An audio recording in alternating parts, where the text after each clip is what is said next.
Chilli ജാസ്മിനിലേക്ക് എല്ലാവർക്കും സ്വാഗതം. ഓണം ആകാറായി. ഇപ്പം അടുത്ത ബുധനാഴ്ച, ചൊവ്വാഴ്ച 1 ഓണം, ബുധനാഴ്ച 2 ഓണം, അങ്ങനെയുള്ളൊരു ഓണത്തിരക്കിലേക്ക് മാറുവാണ്. എല്ലാവരും ഓണത്തിൻ്റെയൊക്കെ ഒരുക്കത്തിലായോ? ഇന്നത്തെ നമ്മുടെ വീഡിയോ എന്ന് പറയുന്നത് നമ്മുടെ പറമ്പിൽ വെച്ചിട്ട് എടുക്കുന്നത്. അവിടെ ഇപ്പം പറമ്പിൽ നിന്ന് നമുക്ക് എന്തെങ്കിലുമൊക്കെ ഓണത്തിൻ്റെ കറികൾക്ക് ആവശ്യമായ സാധനങ്ങൾ വിളവെടുക്കാനുണ്ടോ എന്ന് നോക്കണം. പിന്നെ കുറേ സാധനങ്ങളൊക്കെ നമുക്ക് ടെറസിലുണ്ട്, അത് നമുക്ക് വിളവെടുക്കണം. നമുക്ക് പെട്ടെന്ന് തന്നെ പറമ്പിലേക്ക് പോകാം. അവിടെ കുറച്ച് സാധനങ്ങളൊക്കെ നട്ടുപിടിപ്പിക്കാനുണ്ട്. പിന്നെ വിളവെടുക്കാനുള്ള സാധനങ്ങൾ എന്തെങ്കിലുമൊക്കെ ഉണ്ടെങ്കിൽ നമുക്ക് അതൊക്കെ ഒന്ന് വിളവെടുക്കാം. അപ്പം നമുക്ക് പട്ടു പോയിട്ട് വീഡിയോ തുടങ്ങാവേ. വാ, ഇന്ന് നമുക്ക് ആദ്യം ഒരു പഴം പറിച്ചെടുക്കാവേ. എനിക്കും ഭയങ്കര കഴിക്കാൻ ഇഷ്ടമുള്ളതാണ്. ഇവിടെ കിച്ചു ആണെങ്കിലും എല്ലാ പിള്ളേർക്കും, എല്ലാ സാധാരണക്കാർക്കും ഒക്കെ ഇഷ്ടപ്പെട്ടൊരു പഴമാണ് സീതപ്പഴം. ഞാനപ്പോൾ നേരത്തെ നിങ്ങളെ ഈ ചെടി കാണിച്ചു തന്നിട്ടുണ്ടായിരുന്നു, അതേ കായകളുണ്ടായി കിടക്കുന്നതൊക്കെ കാണിച്ചു തന്നിട്ടുണ്ടായിരുന്നു. അപ്പം അത് വിളവെടുക്കാറായിട്ടുണ്ട്. ഈ സീതപ്പഴം ആണെങ്കിലുണ്ടല്ലോ, നമുക്ക് കാണുമ്പോൾ അറിയാം അതിനെ വിളവെടുക്കാറായിട്ടുണ്ടോ എന്ന്. ആ പരുവത്തിൽ നമ്മൾ പറിച്ചുകൊണ്ട് വീട്ടിൽ വെച്ചാലും 1-2 ദിവസത്തിനുള്ളിൽ നല്ല പഴമായിട്ട് കിട്ടും. സൂപ്പർ പഴമാണേ. ഞാൻ കാണിച്ചു തരാം. വാ, ഈ കൊച്ചു സീതപ്പഴത്തിൻ്റെ ചെടി ഞാൻ നിങ്ങൾക്ക് കാണിച്ചു തന്നല്ലേ. അപ്പം അതെ, ഇത് കണ്ടോ, ഇവിടെ ഒരു 1-2 ഇവിടെ ഒരെണ്ണം കിടപ്പുണ്ട്, കാണാവോ? ഇത് കണ്ടോ, ഇതുപോലെ ഇങ്ങനെ വെള്ള നിറം വരുമ്പോഴാണ് നമ്മൾ വിളവെടുത്ത് വെക്കേണ്ടത്. അപ്പം വീട്ടിൽ കൊണ്ട് വെച്ചിരുന്നാലും അതങ്ങോട്ട് പഴുത്ത് കിട്ടും കേട്ടോ. അപ്പം ഇത് ഇങ്ങോട്ട് പറിച്ചെടുത്തേക്കാം. ഓ, കറിക്കത്തി തിരിച്ചു പിടിച്ചിട്ടാണ് ചെയ്യുന്നത്. ഈ കറിക്കത്തിയുടെ പ്രത്യേകത അപ്പുറേ സൈഡും ഇപ്പുറേ സൈഡും കണ്ടാൽ ഏകദേശം ഒരേപോലെ ഇരിക്കും.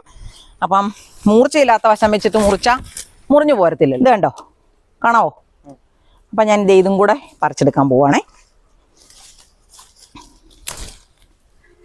ഇപ്പുറത്ത് ഇനി ഒരെണ്ണം കൂടെ ഉണ്ട്, അതും ശരിക്കും പറഞ്ഞാൽ പഴുക്കാറായതാണ്. ഇനി അടുത്ത ദിവസം പറമ്പിൽ കൂടെ നോക്കാൻ വരുന്ന അവസരത്തിൽ ഇത് ഇരിക്കുന്നുണ്ടോ, ഈ അവസരത്തിലാണ് നമ്മൾ പറിച്ചെടുക്കേണ്ടത്. 2 ദിവസത്തിനുള്ളിൽ പഴുത്ത് കിട്ടും. ദേ ഇവിടെ ഉണ്ട് അതുപോലെ. അത് പക്ഷേ എനിക്ക് കൈ കൊണ്ട് പറിച്ചെടുക്കാൻ പറ്റത്തില്ലായിരിക്കും. നോക്കട്ടെ. ഓ ഇല്ല, എത്തുകയില്ല. അപ്പം ഞാൻ തോട്ടി കൊണ്ടൊന്ന് വിളവെടുക്കാൻ പറ്റുമോ നോക്കട്ടെ. ഇത് ഒത്തിരി വർഷങ്ങൾക്ക് മുമ്പ് വാങ്ങിച്ച ഒരു ചെറിയ തോട്ടിയാണ്. കിട്ടുമോ നോക്കട്ടെ. അതേ വന്നിട്ടുണ്ട് കണ്ടോ, കിടുക്കാച്ച് സാധനം കേട്ടോ. നല്ല സൂപ്പർ സാധനം. ഇത് നാളെ പഴുത്ത് കിട്ടും. ഞാനിത് പഴുത്ത് പോയോ എന്ന് വിചാരിച്ചായിരുന്നു. അപ്പം ഇതായാലും ഈ പാകത്തിന് 1-2 കൂടെ കിടപ്പുണ്ട്, കണ്ട് പറിച്ചെടുക്കാം. ഇതൊരു നല്ല ചെടിയാണ് കേട്ടോ. ആർക്ക് വേണമെങ്കിലും നമുക്ക് വാങ്ങിച്ച് വീട്ടിൽ വെച്ചാൽ നല്ലൊരു സാധനം. നല്ല മധുരമുണ്ട്, അതുപോലെ നല്ല ഗുണമുള്ള സാധനം കേട്ടോ. ഇങ്ങനെ നമ്മൾ നോക്കി പറിച്ചെടുക്കണം. ഇതേ 2 കിട്ടിയിട്ടുണ്ട്. ഇനി ഇതിൻ്റെ മേളിലുണ്ടോ എന്ന് ഇവിടെ നിന്ന് നോക്കിയാൽ കാണാൻ പറ്റുന്നൊന്നുമില്ല. അപ്പം അതേ ഇതുണ്ടോ, 2 നല്ലതായിട്ട് വിളഞ്ഞതാണ്. അപ്പം നമുക്ക് ഇതൊന്ന് പറിച്ചു. കണ്ടോ, ഇത്ര എണ്ണം കിട്ടി. ഇനി നമുക്ക് വേറെ എന്നാ ഉള്ളതെന്ന് നോക്കാവേ. ഈ കറിവേപ്പ് കണ്ടോ, ഇത് ഞാൻ നേരത്തെ ഒരിക്കൽ വെട്ടി വിടുന്നതൊക്കെ നിങ്ങളെ കാണിച്ചു തന്നിരുന്നതാണ്. എനിക്ക് കറിവേപ്പിൻ്റെ ഇല വേണം, പക്ഷേ ഇത് ഭയങ്കര ഉയരത്തിലാണ് നിൽക്കുന്നത്. ഉടക്കിയെടുക്കാമോ നോക്കട്ടെ വലിച്ച്, അല്ലെങ്കിൽ ചായച്ചിട്ടെങ്ങാനും ഒടിച്ചെടുക്കണം. വലിയ പാടാ, പോകുന്ന പോക്കുണ്ട്. ശരിക്കും പറഞ്ഞാൽ വെട്ടണം, പിന്നെ വെട്ടാൻ നമുക്കങ്ങോട്ട് മനസ്സ് വരത്തില്ല. ഇതെങ്ങനെ എടുക്കൂടാ? ഇവിടെ നമ്മൾ കാണാതൊരെണ്ണം കൂടെ കിടപ്പുണ്ടായിരുന്നു. പറിച്ചെടുക്കുമ്പോൾ അങ്ങ് ഒരുമിച്ച് പറിച്ചെടുക്കുവാണെങ്കിൽ ഇരുന്നോളല്ലേ. പിന്നെ ഈ ഒരെണ്ണം നോക്കി നമ്മൾ വരത്തില്ല. തോൽവി സംബന്ധിച്ച് ഞാൻ ശിവദത്തിന് കൈമാറിയിരിക്കുവാണ്. കാണാവോ?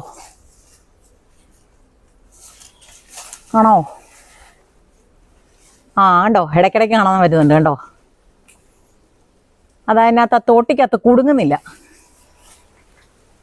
അതിന് വലിക്കാനുള്ള സൗകര്യത്തിന് ഞാൻ മാറിയതപ്പം പാടാണെന്ന് ഞാൻ പറിച്ചെടുത്തിട്ട് കാണിക്കാവേ. ശിവദത്ത് നോക്കിയപ്പം കണ്ടോ, അത് അതിനകത്ത് കുടുങ്ങി കിട്ടിയിട്ടുണ്ട്. അപ്പോൾ നമുക്ക് അതും കൂടെ എടുത്ത് നമ്മുടെ പാത്രത്തിനകത്തോട്ട് കണ്ടോ, ഇതിനകത്തോട്ട് കണ്ടോ 3, 4, 2, 6 കിട്ടിയിട്ടുണ്ട്. അത്യാവശ്യം നല്ലൊരു പഴമാണ്. നമുക്ക് നാളെ തന്നെ ഇത് പഴുത്ത് കിട്ടും. ഇനി നമുക്ക് ഇച്ചിരി കറിവേപ്പില ഒടിക്കണം.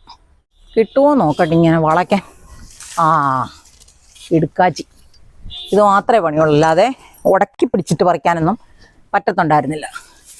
അപ്പോൾ അതേ മേളിൽ നിന്ന് നമുക്കൊരു 1-2 ശരിക്കും പറഞ്ഞാൽ ഇത്രയും പറിക്കേണ്ട കാര്യമില്ല, നമുക്ക് നമ്മുടെ മുറ്റത്ത് നിൽക്കുന്നതല്ലേ. ഇത് കഴിഞ്ഞിട്ട് വന്ന് പറിച്ചാലും മതി. അപ്പോൾ നമുക്ക് അത്യാവശ്യത്തിനുള്ള കറിവേപ്പിലയായി കണ്ടോ. നമുക്കേ ഒരു സാധനം നട്ടുപിടിപ്പിക്കാനുണ്ടേ. അതിനകത്ത് കാണിച്ചു തരാം. അത്യാവശ്യം ചെറിയ സൗകര്യമെങ്കിലും ഉള്ളവരൊക്കെ ഒരു വീടുകളിൽ നട്ടുപിടിപ്പിക്കേണ്ടുന്ന ഒരു സാധനമാണ്. അപ്പം നമുക്ക് അങ്ങോട്ട് പോകാം. ഇന്നിനി നമുക്ക് വെക്കാനുള്ള എന്നാണെന്നറിയോ, ഒരു പപ്പായ ചെടിയാണേ. ശരിക്കും പറഞ്ഞാൽ ഇന്നാണ് ഞാൻ കാണിച്ചു തന്നില്ലേ, കാ പിടിച്ച് തുടങ്ങിയ പപ്പായയാണ്. ആ തുടർച്ചയായി മഴ പെയ്തപ്പം അതിൻ്റെ കൂമ്പ് ചീഞ്ഞിട്ട് നമ്മൾ ഒരുമിച്ചല്ലേ എന്ന് പറിച്ച് കളഞ്ഞത്. അപ്പോൾ ഇനി പുതിയ ഒരെണ്ണം വെച്ച് പിടിപ്പിക്കണം. ഈ പപ്പായയ്ക്ക് ഏറ്റവും നല്ലതുപോലെ വേണ്ടതെന്ന് പറയുന്നത് സൂര്യപ്രകാശമാണേ. അപ്പോൾ ഒരു ഇച്ചിരി വെയിലും വെട്ടവും കിട്ടുന്ന ഒരു സ്ഥലമാണിത്.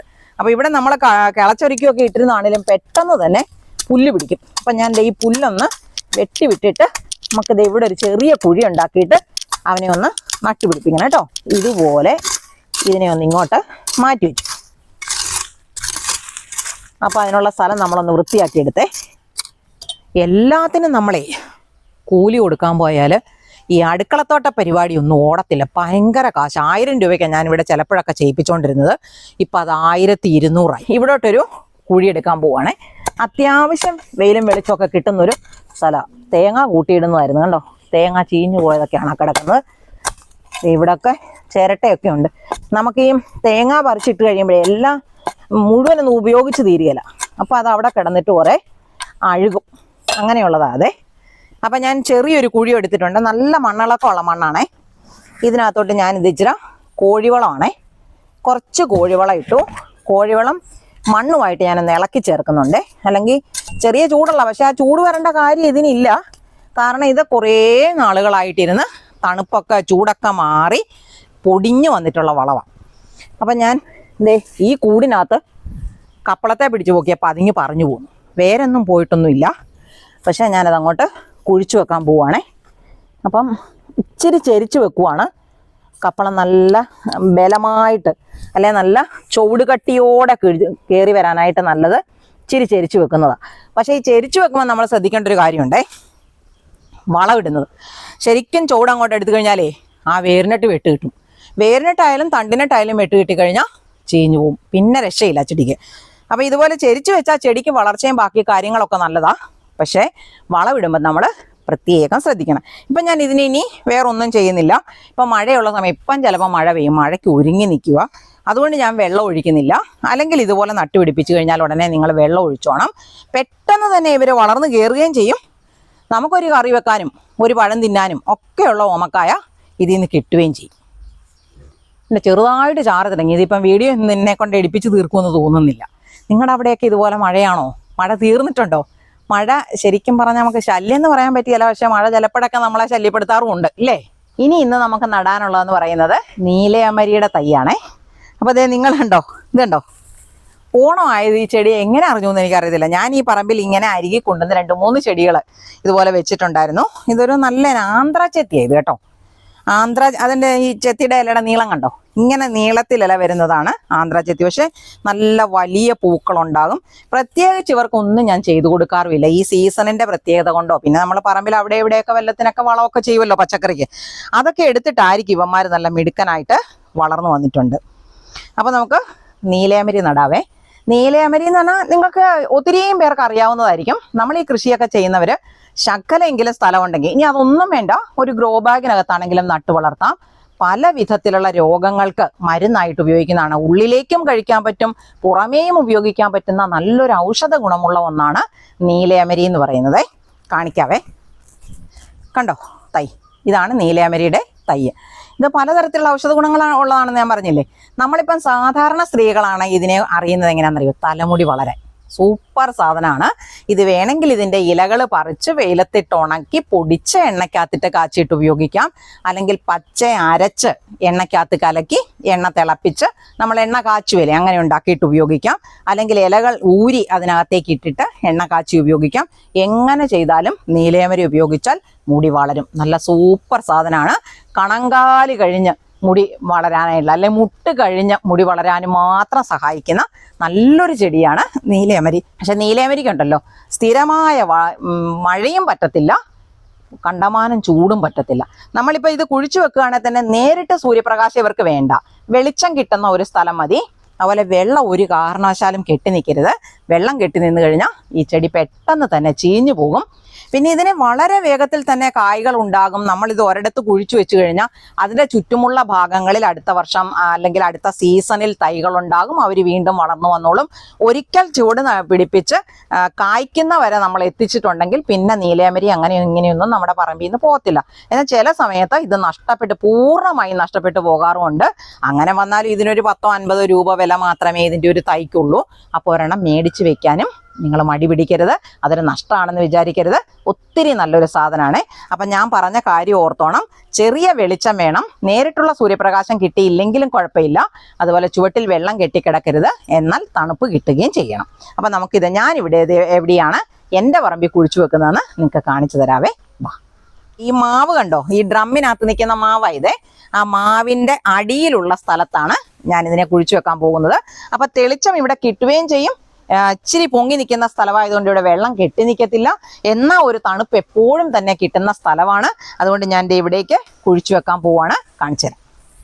ഇവിടെ കുഴിയെടുക്കുവാണേ, നോക്കിക്കോണം. ചെറിയ കല്ലൊക്കെ കാണും. പക്ഷെ എന്നാലും എൻ്റെ പറമ്പിലെ മണ്ണിൻ്റെ ഒരു പ്രത്യേകത എന്ന് പറഞ്ഞാൽ ഇത് നമുക്കേ ചട്ടിയൊക്കെ ഹോളൊക്കെ അടയ്ക്കാനായിട്ട് ഉപയോഗിച്ച ഓടും കഷ്ണം. പണ്ടത്തെ എൻ്റെ വീടെന്ന് പറയുന്നത് ഓടിട്ട വീടായിരുന്നു കേട്ടോ. അപ്പം ആ ഓട് മാറ്റിയിട്ടാണ് നമ്മളിപ്പോൾ പച്ചക്കറി കൃഷി ചെയ്യുന്നതിന് ആവശ്യമായിട്ടുള്ള ടെറസൊക്കെ ഉണ്ടാക്കിയെടുത്തില്ലേ. അപ്പോൾ ആ ഓട് ഇവിടെയൊക്കെ തന്നെ പൊട്ടിയൊക്കെ നമ്മളെടുത്ത് ഊരിയൊക്കെ മാറ്റിയൊക്കെ ഇടത്തില്ലേ ഓട്, അതൊക്കെ ഇവിടെ പൊട്ടിയൊക്കെ കിടപ്പുണ്ട്. അതാണ് ഞാൻ എപ്പോഴും ചട്ടിയുടെ ഹോളൊക്കെ അടയ്ക്കാനായിട്ട് എടുക്കുന്നത്. അപ്പം ഞാൻ ദേ ഇവിടെ ഒരു കുഴി കുഴിച്ചിട്ടുണ്ടേ. ഈ കുഴിക്കകത്തോട്ടെ നമുക്ക് ആദ്യം ഒരു ഇച്ചിരി വളം, അത് എന്തെങ്കിലും കമ്പോസ്റ്റ് വളമാണ് നല്ലത്. ചാണകപ്പൊടി ഉണ്ടെങ്കിൽ അത് ഉപയോഗിച്ചോ, അല്ലെങ്കിൽ മണ്ണിര കമ്പോസ്റ്റോ അല്ലെങ്കിൽ ആട്ടിൻ വളവോ. ഇത് കോഴിവളമാണേ. ഞാനിപ്പോൾ എന്തേ കോഴിവളമാണ് ഇടുന്നത്. എനിക്ക് ചാണകപ്പൊടി ഇപ്പം കിട്ടാനില്ല. കാരണം നമുക്കറിയാലോ ഭയങ്കര മഴയല്ലായിരുന്നു. അപ്പം അങ്ങനെ മഴ പെയ്യുന്ന അവസരത്തിൽ അവർക്ക് ചാണകപ്പൊടി ഉണങ്ങിയെടുക്കാൻ പറ്റത്തില്ല. പച്ച ചാണകത്തിനേക്കാളും വിലയുള്ളതല്ലേ ചാണകപ്പൊടി. അതുകൊണ്ട് അവർ ചാണകപ്പൊടി ആയിട്ടേ കൊടുക്കുള്ളൂ. ഞങ്ങളുടെ ഇവിടെ എന്നൊക്കെ പറഞ്ഞാൽ പശുവളത്തൊന്നുമുള്ള ഒത്തിരി പേരൊന്നുമില്ല.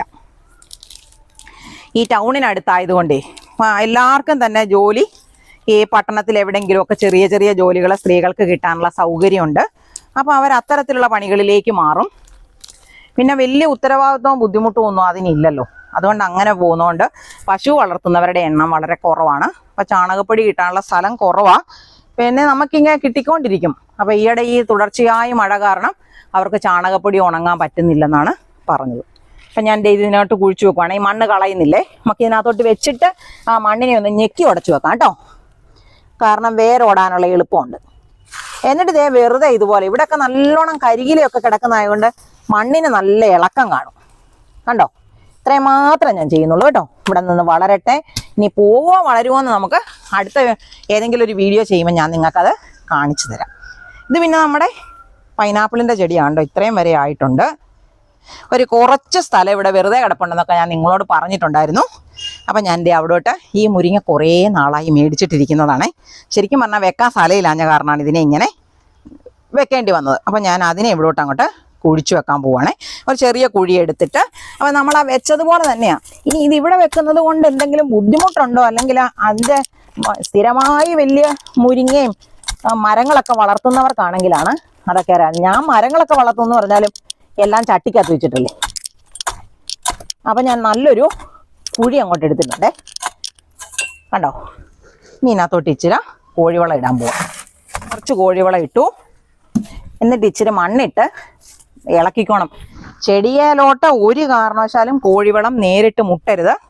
ഇത് ശരിക്കും പറഞ്ഞാൽ ചൂടൊക്കെ കളഞ്ഞിരിക്കുന്ന ഒരു സാധനം. ഞാൻ ചൂട് കളയാൻ വേണ്ടി ചെയ്യുന്നത് എന്നാണെന്നറിയോ? കോഴിവളം വാങ്ങിച്ചുകൊണ്ട് വന്നാൽ അപ്പം തന്നെ ഉപയോഗിക്കുകയില്ല. കാരണം അന്നേരം നമുക്ക് എന്തെങ്കിലുമൊക്കെ വേറെ വളങ്ങൾ കാണും, അത് അവിടെ ഇരിക്കും. ഒരു 6 മാസം അല്ലെങ്കിൽ 1 വർഷമെങ്കിലും കഴിഞ്ഞിട്ടാണ് ഞാനതിനെ പിന്നെ ഉപയോഗിക്കാൻ എടുക്കുന്നത്. അപ്പം അത് പിന്നെ പ്രത്യേകിച്ച് ചൂട് കളയാനൊന്നും വേണ്ട, നല്ല പൊടിഞ്ഞ വളമായി മാറിയിട്ടുണ്ടായിരിക്കും.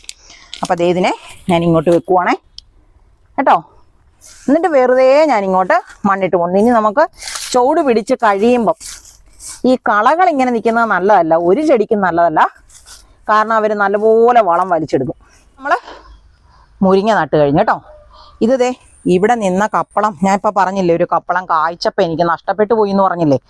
ആ കപ്പളം പോയപ്പോൾ ഞാൻ ഇവിടേക്ക് ഒരു പുതിയ കപ്പളത്തയ്യെ വെച്ചാണ്. ഇതിന് ഞാൻ ഒരു വളവും കൊടുക്കുന്നില്ല. അന്നത്തെ പ്രാവശ്യം ഞാൻ ഇതിന് വളം കൊടുക്കണം എന്നൊക്കെ പറഞ്ഞപ്പോൾ എന്നോട് ആൾക്കാർ പറയുന്നുണ്ടായിരുന്നു, കപ്പളത്തിനൊന്നും ആരും വളം കൊടുക്കുകയില്ല, അത് ഇങ്ങനെ ചുമ്മാ ഉണ്ടാകും, ആരാ ഇങ്ങനെ വളം കൊടുക്കുന്നതെന്നൊക്കെ പറയുന്നുണ്ടായിരുന്നു. ഞാൻ ഏതായാലും ഇത് നോക്കാം. പക്ഷേ ഇതിന് മുമ്പിൽ നിന്നിരുന്ന കപ്പളത്തിന്റെ ചെടിക്ക് നമ്മൾ പലതരത്തിലുള്ള വളങ്ങളൊക്കെ ഉപയോഗിച്ചിട്ടുണ്ടായിരുന്നു. അപ്പോൾ ആ വളമൊക്കെ മതി ഇപ്പോൾ വളർന്നു കയറാൻ. പിന്നെ ഇനി പൂക്കാനൊക്കെ തുടങ്ങുമ്പോൾ നമുക്ക് എന്തെങ്കിലും നല്ലപോലെ വളം കൊടുക്കാം, അല്ലെങ്കിൽ വളർച്ച കുറയുന്നുണ്ടെന്ന് തോന്നിയാൽ കൊടുക്കാം. ഇപ്പം കൊടുക്കുന്നില്ല. ഞാൻ അങ്ങനെ കൊടുക്കുമ്പോഴും ഞാൻ ഓർക്കുന്നത് ഈ പ്രാവശ്യം എന്തെങ്കിലുമൊക്കെ സ്ലറികൾ കൊടുക്കാം. നമുക്കിവിടെ ബയോഗ്യാസ് പ്ലാന്റിന്റെ സ്ലറി ഉണ്ട്, അല്ലെങ്കിൽ പിന്നെ നമുക്ക് കടലപ്പിണ്ണാക്ക് പുളിപ്പിച്ചൊക്കെ ഒഴിച്ചു കൊടുക്കാം. ഇത് നമ്മുടെ ഒരു റോബസ്റ്റ വാഴയാണേ. വലിയ വലിയ കൊലയൊക്കെ ഉണ്ടായപ്പോഴൊക്കെ ഞാൻ നിങ്ങൾക്ക് കാണിച്ചു തന്നിരുന്നതാണ്. ഇത് ഇപ്പം ഈ പ്രാവശ്യം വിരിഞ്ഞിരിക്കുന്നതാണ്. എൻ്റെ കായുണ്ടാകൽ കഴിഞ്ഞു കണ്ടോ, ഇങ്ങനെ നീളം നീളം വെക്കുന്ന കണ്ടോ. അപ്പം ഈ കായ്കൾ ശരിക്കും പറഞ്ഞാൽ വാഴയ്ക്ക് കൊല ഉണ്ടാകുമ്പം അത് കായ്കൾ വണ്ണം കൂടാൻ, നല്ല ദൃഢതയുള്ള നല്ല പുഷ്ടിമയുള്ള കായ കിട്ടാനായിട്ട് നമുക്ക് ചെയ്യാൻ പറ്റുന്നതെന്ന് പറഞ്ഞാൽ ഈ വാഴച്ചുണ്ടേ നേരത്തെ അങ്ങ് ഒടിച്ചു മാറ്റണം. അപ്പം ഞാൻ ഇവിടുന്ന് അങ്ങോട്ട് കണ്ടോ ഇങ്ങനെ ഒടിച്ചെടുത്തു. ഇനി ഈ ഭാഗം നമുക്ക് ആവശ്യമില്ലല്ലോ, നമുക്ക് വേണ്ടത് ഇതിൻ്റെ ഈ ഇങ്ങനെ വരുന്ന ഭാഗമല്ലേ. പിന്നെ ഒരു കാര്യമുണ്ടേ, ഇങ്ങനെ മുറിക്കുമ്പോൾ നമ്മളെ ഈ വീഴുന്ന കണ്ടോ ഇതിനകത്തുനിന്ന് ഈ ഒഴുകി ഒഴുകി വീഴുന്ന എന്ത് ഭാഗം നമ്മുടെ ഡ്രസ്സിൻ്റെയൊക്കെ എവിടെ വീണെന്ന് പറഞ്ഞാലും ഭയങ്കര കറയാണ്. ഒരു രീതിയിലും കഴുകി കളയാൻ പറ്റാത്ത കറയാണ് വാഴക്കറയെന്ന് പറയുന്നത്. ഇനി ഇത് നമുക്ക് നല്ല തോരൻ വെക്കാം കേട്ടോ. അത് ചെറുപയറും കൂടെ ചേർത്തിട്ട് വാഴച്ചുണ്ട് അരിഞ്ഞിട്ട് വെക്കാം, അല്ലെങ്കിൽ വാഴച്ചുണ്ട് മാത്രമായിട്ട് വെക്കാം. എങ്ങനെ വെച്ചാലും നല്ല രുചിയുമാണ്, നല്ല ഗുണവുമുള്ള ഒരു സാധനമാണ് വാഴച്ചുണ്ടെന്ന് പറയുന്നത് കണ്ടോ. അപ്പം നമുക്കൊരു വാഴച്ചുണ്ടും കൂടെ കിട്ടി. ഇവിടെ പലതരത്തിലുള്ള വാഴകളുണ്ട് ഈ പറമ്പിൽ. പടച്ചി വാഴയുണ്ട്, പാളയംകുടൻ വാഴയുണ്ട്, പിന്നെ റോബസ്റ്റ ഉണ്ട്. പിന്നെ ഞങ്ങളിപ്പം ഇവിടെ നേരത്തെ എന്ന് പറഞ്ഞാൽ ഈ ഞാലിപ്പൂവൻ പോലത്തെ ഏത്തവാഴ പോലത്തേത് ഒന്നും ഈ പറമ്പിൽ പിടിക്കത്തില്ലായിരുന്നു. കാരണം ഈ പറമ്പിൻ്റെ പ്രത്യേകത എന്ന് പറഞ്ഞാൽ മഴ പെയ്താൽ നല്ല സൂപ്പർ മണ്ണാണ്. ഇപ്പം ഞാനിവിടെ കിളയ്ക്കുന്നത് നിങ്ങൾ കണ്ടില്ലേ. പക്ഷെ വെയിലൊരു 2-3 കൊണ്ടു കഴിഞ്ഞാൽ പാറ പോലെ ഉറയ്ക്കുന്ന മണ്ണാണ് ഞങ്ങളുടെ മണ്ണ്. അപ്പം അവിടെ ഈ ഞാലിപ്പൂവൻ അങ്ങനെ പിടിക്കില്ല, ഏത്തവാഴയും പിടിക്കില്ല. ഈ പ്രാവശ്യം ഒരു ഏത്തവാഴ നട്ടുപിടിപ്പിക്കണം.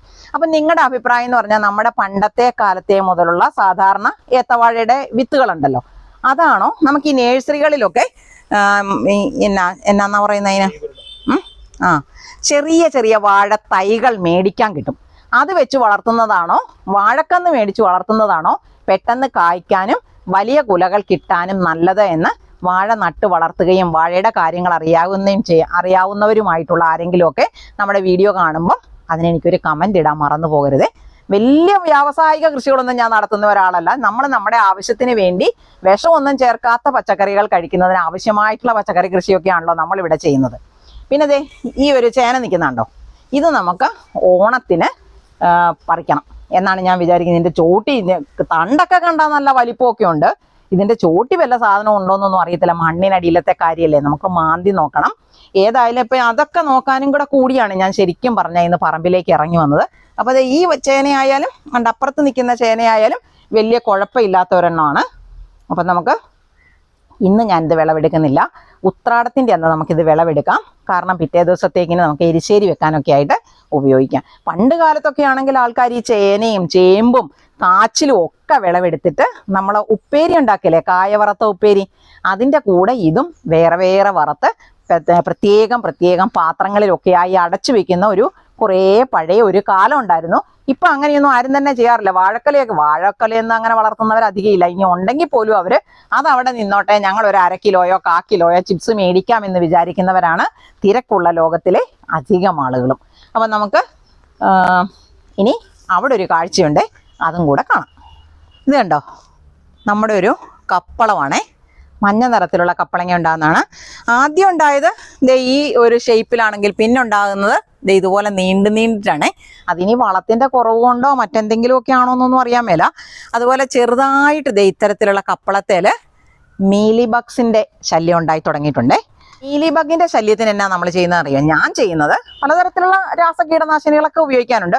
തളിക്കുന്ന കൂട്ടത്തിൽ അവരെല്ലാം ചത്തുപോകും. ഇതങ്ങനെയല്ല. ഇത് അവിടെ ഇവിടെയൊക്കെ ഇത് കണ്ടോ, ഒരെണ്ണം പറ്റിപ്പിടിച്ചിരിപ്പുണ്ട്.